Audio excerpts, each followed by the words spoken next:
शुरुआत होती है दो लोगों को दिखाने से, जो एक ऐसी जगह पर कुछ ढूंढने आए थे जहाँ पर लोगों का आना मना था। ये जगह पूरी तरह से रेडियो एक्टिव थी, तो जाहिर है यहाँ खतरा था। हर तरफ खतरनाक शुआएं थी, मतलब रेडिएशन बहुत ज्यादा थी। तो इसलिए वो लोग रेडिएशन से बचने के लिए एक एक गोली खाते हैं, जिसके बाद वो आगे बढ़ते हैं इस पूरी जगह को चेक करने के लिए। अब हालांकि यहाँ आना मना था, लेकिन फिर भी वो इधर इसलिए आए थे क्योंकि उन्हें यहाँ ऐसी चीजें मिलने की उम्मीद थी जिनकी मदद से वो मशहूर हो सकते हैं। क्योंकि इंटरनेट वो बहुत ज्यादा इस्तेमाल करती थी और ऐसी खोज वो अक्सर करती रहती थी। कुछ देर यहाँ रुकने के बाद औरत को कुछ अजीब लगता है, इसीलिए वो अपने साथी को यहाँ से चलने का कहती है, लेकिन उसका साथी कहता है थोड़ी देर और रुक जाते हैं फिर चलेंगे। मगर तभी इन्हें यहाँ अजीब सी डरावनी सी किसी जानवर की आवाज आती है, जो सुनकर दोनों काफी डर जाते हैं क्योंकि आज से पहले उन्होंने ऐसी भयानक आवाजें नहीं सुनी थी। इसीलिए दोनों जल्द से जल्द यहाँ से निकलने का सोचते हैं। मगर उससे पहले यहाँ एक बहुत बड़ा क्रिएचर आ जाता है, जो दिखने में बिल्कुल किसी उड़ने वाले डायनासोर या कहीं ड्रैगन जैसा लग रहा था। इतना खौफनाक और बड़ा सा क्रिएचर अपने इतने पास देखकर दोनों की हालत खराब हो जाती है। फिर देखते ही देखते वो क्रिएचर अपने मुंह से आग निकालने लगता है और औरत के साथी को जलाकर मार देता है।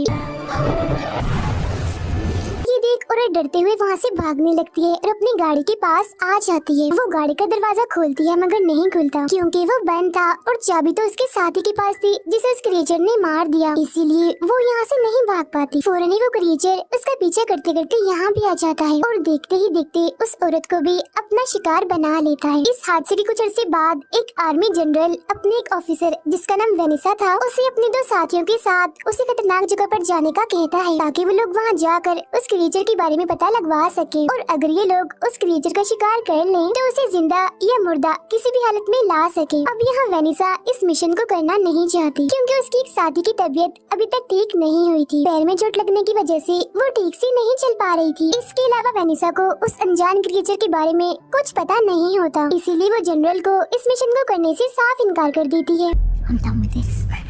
लेकिन फिर आखिरकार जनरल के बार बार कहने पर वो ये काम करने के लिए मान जाती है। इसीलिए वेनिसा अपने जख्मी साथी और दूसरी ऑफिसर के साथ उस जगह और क्रिएचर की जांच करने के लिए निकल जाती है। अब क्योंकि किसी को भी उस जगह और अनजान क्रिएचर के बारे में कुछ भी पता नहीं था, इसीलिए वहाँ जाने से पहले वो एक कपल से मिलते हैं जो दोनों माउंटेन क्लाइंबर थे, इन्हीं पहाड़ों पर चढ़ने के माहिर। इन दोनों में हस्बैंड का नाम स्टुअर्ट था। इन्हें उस जगह के बारे में बहुत अच्छे से पता था। यहाँ पर स्टुअर्ट उन लोगों को बताता है कि पहले उस जगह पर बॉम्ब्स और हथियार वगैरह बनाए जाते थे, अब उस जगह को रेडियो एक्टिव के लिए इस्तेमाल किया जाता है। इसीलिए रेडिएशन फैलने की वजह से वहाँ जितने भी जानवर और परिंदे थे सब खत्म हो गए। ये बताने के बाद स्टुअर्ट उन लोगों को उस अनजान क्रिएचर की एक ड्राइंग दिखाता है जो बिल्कुल एक ड्रैगन जैसा दिख रहा था और बताता है कि सबूतों को सामने रखते हुए मैंने इस क्रिएचर की ड्राइंग बनाई।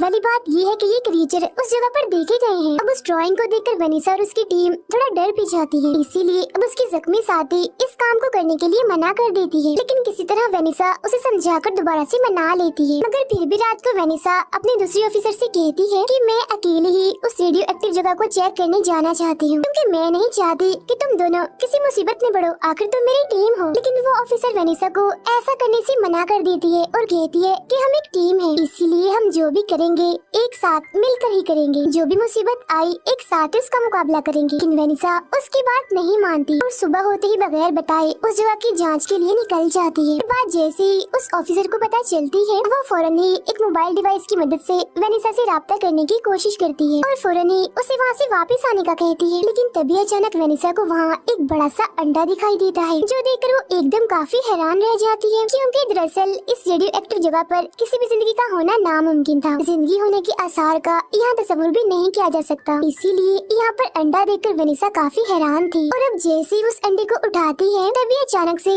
रेडिएशन बढ़ जाती है, जिस वजह से वो बेहोश हो जाती है। ऑफिसर को वेनिसा से बात करने की वजह से उसके बेहोश होने का पता चल जाता है, इसीलिए वो अपने जख्मी साथी और उस कपल यानी स्टुअर्ट और उसकी वाइफ को लेकर वेनिसा को ढूंढने के लिए निकल जाती है। फिर काफी ढूंढने पर आखिरकार उन्हें वेनिसा मिल जाती है, लेकिन बेहोशी की हालत में, जिसे देखकर वो फौरन उसके पास जाते हैं और उसे होश में लाते हैं। इसके बाद जब वो सब लोग यहाँ अंडा देखते हैं तो वो भी काफी हैरान रह जाते हैं। लेकिन तभी उन लोगों को यहाँ बहुत ही भयानक आवाज सुनाई देती है, जो सुनकर वो समझ जाते हैं कि ये आवाज जरूर उसी क्रिएचर की है, इसीलिए वो लोग सबूत के तौर पर उस अंडे को अपने साथ लेकर वापस आ जाते हैं। वापस आने के बाद सभी उस अंडे के बारे में बातें करने लगते हैं। दरअसल अब ये डर लग रहा होता है कि ये अंडा जिस भी क्रिएचर का होगा वो इसे लेने जरूर आएगा। अब देखते ही देखते रात हो जाती है और जब सब लोग सो रहे थे तो तभी अंडे में कोई हलचल होने लगती है। अंडा हिलने लगता है। दूसरे कमरे में ऑफिसर अपने घर वालों से बातें कर रही थी, मगर तभी उसे अजीब सी आवाज सुनाई देती है, जो सुनकर वो फौरन उस कमरे में आ जाती है जहाँ वो अंडा रखा हुआ था। उसे पता चलता है कि जो क्रिएचर इस अंडे में था वो अंडा तोड़कर यहाँ से भाग गया है। फिर वो ये बात बाकियों को भी बताती है, जिसके बाद पूरी ही टीम उस अंडे से निकले क्रिएचर को ढूंढने लगती है, लेकिन काफी ढूंढने के बाद भी वो नहीं मिलता। और फिर इसी दौरान वेनिसा को घर से बाहर एक सीटी मिलती है, जिसे वो अपने पास ही रख लेती है। फिर वेनिसा अपने जनरल को कॉल करके इस पूरे वाक़ये के बारे में बताती है, जो सुनकर वो कहता है चाहे कुछ भी हो जाए उस क्रिएचर का पता लगाओ और तुम्हें बगैर किसी सबूत के वापस नहीं आना। लेकिन अब यहाँ वेनिसा इस काम को करने से मना कर देती है, क्योंकि जख्मी साथी के साथ साथ दूसरे ऑफिसर की हालत भी खराब हो जाती है, क्योंकि वो रेडिएशन से बचने की दवाई नहीं खा रही थी। और तो और वेनिसा को यहाँ हर वक्त डरावनी सी आवाजें भी सुनाई देती है। मगर फिर जब ऑफिसर को ये बात पता चलती है कि वेनिसा मेरी वजह से, मेरी तबीयत की वजह से इस मिशन को करने से मना कर रही है, तो वो फौरन उसे ऐसा करने से रोकती है। वो फिर जनरल से खुद बात करती है और वादा करती है कि चाहे कुछ भी हो जाए हम ये काम जरूर करेंगे।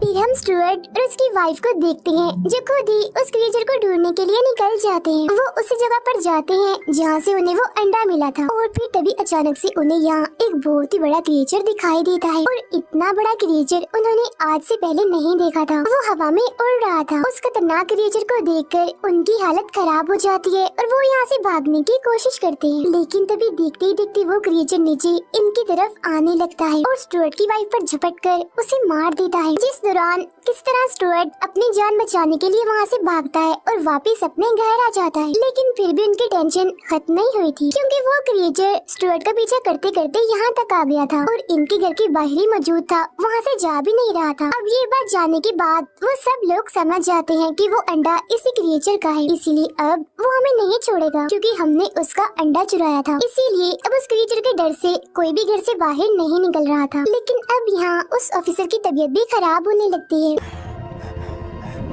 जो देखकर वेनिसा और बाकी लोग काफी परेशान हो जाते हैं। इसीलिए वो किसी भी तरह करके यहाँ से निकलने का प्लान बनाते हैं। प्लान के मुताबिक उस क्रिएचर का ध्यान भटकाने के लिए स्टुअर्ट कमरे से बाहर जाता है, ताकि जब क्रिएचर का ध्यान उसकी तरफ हो तब मौका देकर बाकी लोग दूसरे दरवाजे से गाड़ी में जाकर बैठ सके। लेकिन उनका ये प्लान कामयाब नहीं होता, क्योंकि जब स्टुअर्ट घर से बाहर आता है तो वो क्रिएचर छत पर ही बैठा होता है, जिस वजह से वो स्टुअर्ट पर हमला कर देता है और उसे अपनी आग से जलाकर मार देता है। अब क्योंकि उन तीनों को भी गाड़ी में बैठने का मौका नहीं मिला था, इसीलिए वो अभी तक घर में ही होती है। और स्टुअर्ट की इतनी भयानक मौत देखकर उनकी हालत खराब हो जाती है, वो काफी डर जाती है। जिसके बाद वेनिसा किसी तरह दोबारा से जनरल से राब्ता करने की कोशिश करती है और इस बार उसका राब्ता हो ही जाता है। वो जनरल को यहाँ की सूरत हाल के बारे में बता देती है और ये भी कि वो क्रिएचर हमारे घर के बाहर है, हम यहाँ पर फंस गए हैं। जो सुनकर जनरल उन्हें वहाँ रुकने और क्रिएचर पर नजर रखने का कहता है। और फिर कुछ वक्त के बाद जनरल खुद यहाँ पर आ जाता है और वेनिसा की तरफ अपनी गन करते हुए वो ये राज खोलता है कि ये कोई क्रिएचर नहीं बल्कि आर्मी का बहुत ही खतरनाक हथियार है, जिसे हम लोगों ने ही बनाया था। और इस तरह के सैकड़ों क्रिएचर इन्हीं हथियार यहाँ पर मौजूद हैं।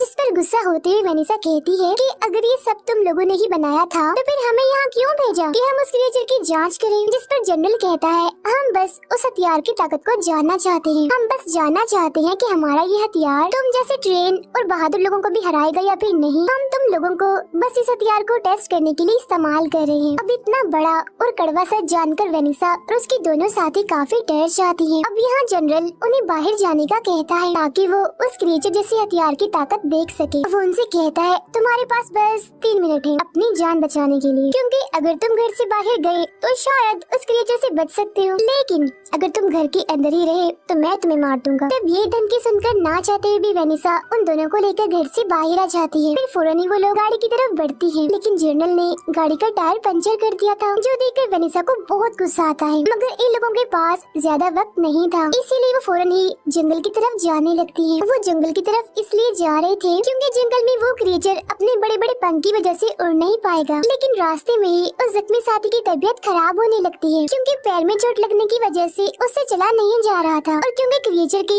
यहाँ आने का भी वक्त हो रहा था, इसीलिए वो अपने साथियों को उसे यही छोड़कर आगे बढ़ने का कहती है। अब हालांकि वो दोनों यानी वेनिसा और वो ऑफिसर ऐसा करना तो नहीं चाहती थी, मगर ना चाहते हुए भी उन्हें ऐसा करना ही पड़ता है। वो आगे बढ़ जाती है, जिसके बाद अब वो वहाँ अकेली रह जाती है और तभी वो क्रिएचर भी उसे देख लेता है और उसके पास आ जाता है। वो बस उस पर हमला करने ही वाला था, जो देखकर वो उस क्रिएचर पर अपनी गन से गोलियां चलाती है, मगर क्योंकि वो खुद भी एक हथियार था, इसीलिए गोलियों का उस पर कोई भी असर नहीं होता। फिर वो अपने मुंह से आग निकालकर उसे जलाकर राख कर देता है। उधर वेनिसा और वो ऑफिसर अपनी जान बचाने के लिए अभी भी जंगल की तरफ भाग रही होती है, लेकिन तभी उस ऑफिसर की तबीयत इतनी खराब हो जाती है कि एक कदम भी चलना उसके लिए बहुत मुश्किल हो जाता है।